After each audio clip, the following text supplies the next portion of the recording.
Good morning, Overall Middle School students. This is Mr. Woolley. And remember, the information contained in this video is intended to be viewed only by the students in Mr. Woolley's classroom. By watching the video, you'll agree that you will not record or share the video with anyone who's not a student in Mr. Woolley's classroom. Alright, we're going to start with lesson 3 today, comparing quantities with percent. We're going to do some problems similar to what we were doing in lesson 2, where we can work on proportional relationships, or if you choose to use the equation, part equals percent times the whole. You can work them out that way too, but I feel that a lot of you will do a little better with the proportional relationships. It's really the same process. You don't have to do any converting at that point. All right, we're going to start off here at number 1. It said if each 10 by 10 unit square represents one whole, then what percent is represented by the shaded region? Well, if you look at our shaded region, I have a whole square and 25 out of 100 filled in the next one. Now that's one full one and 25 hundredths, so 1.25 in decimal form, or in percent form, 125%. In the model above, 25% represents a quantity of 10 students. How many students does this shaded region represent? Well, 25% is 25 out of 100. So that means 10 out of how many in a full grid then? Because that's a partial amount, that's a full amount. Partial amount, full amount. So remember, cross multiply what you can. 10 times 100, get 1,000. Divide our answer by our leftover number, the 25, and 1,000 divided by 25 is 40. So 40 represents a full grid.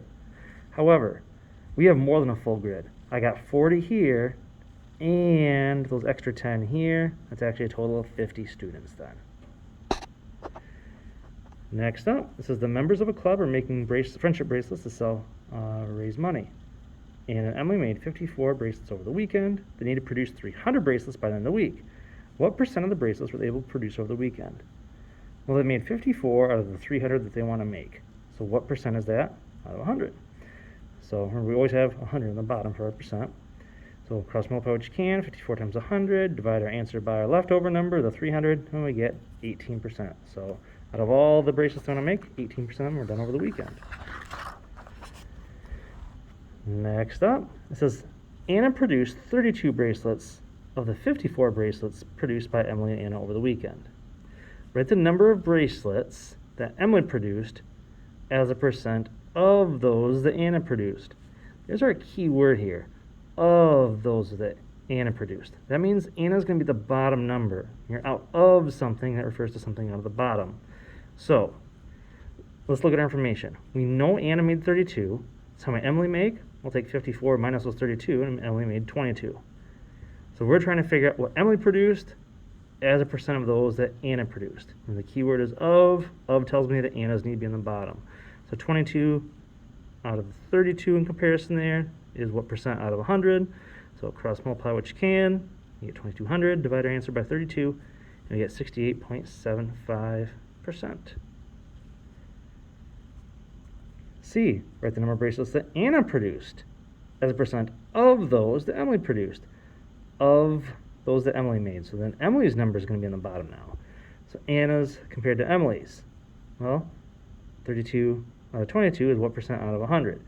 So cross multiply, divide, we get 145.45 repeating, which nearest percent around about 145%. Next up, it says there are 750 students in the 7th grade class and 625 students in the 8th grade class at Kent Middle School. What percent is the 7th grade class of the 8th grade class? Now there's two clues here. Usually is numbers, is the 7th grade, is going to go on the top. Of the 8th grade, of numbers tend to go on the bottom. So is my 7th grade numbers.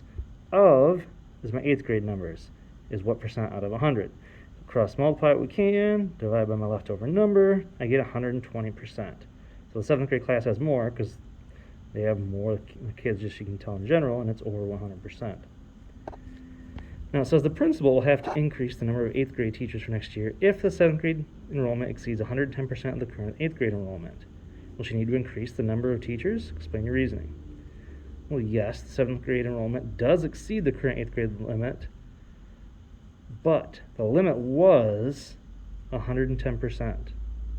But our capacity from up here, it's going to be 120%, so it's definitely more than that. So it's more than 110%, so we're going to have to hire more teachers. Next up, some keywords help me set this one up too. At Kent Middle School, there are 104 students in the band, 80 students in the choir. What percent of the number of students in the choir, usually is the bottom number, is the number of students in the band? Is tends to lead me to believe that it's going to be on the top. So band students 104 over 80 choir is what percent out of 100? Once again, cross multiply and divide, we get 130%. Next up, number 3. At Kent Middle School, breakfast costs $1.25, lunch costs $3.75. What percent of the cost of lunch, leads me to believe on the bottom, is the cost of breakfast?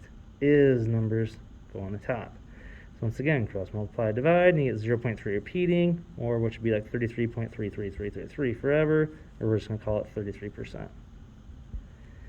Number 4, describe a real-world situation that can be modeled, created using the equation 398.4 equals 0.83x. And describe how that corresponds to real-world problems. All right. Now, for this, if I wanted to get this set up here, I have the part equals the percent times the whole. That's the equation we worked with the other day a little bit. So this is going to be a partial amount. This 0.83 is 83% times the whole amount. We don't know what that's going to be. So you have that much in the bank. This is 83% of your total money. What is your total amount of money? So obviously, this isn't all you have. It's close. It's 83% of it. But you still have a little bit more, so I know your total. But you guys can go ahead and solve that one on your own. So, all right, go ahead and give your practice a try on School Sheet. And thank you for watching.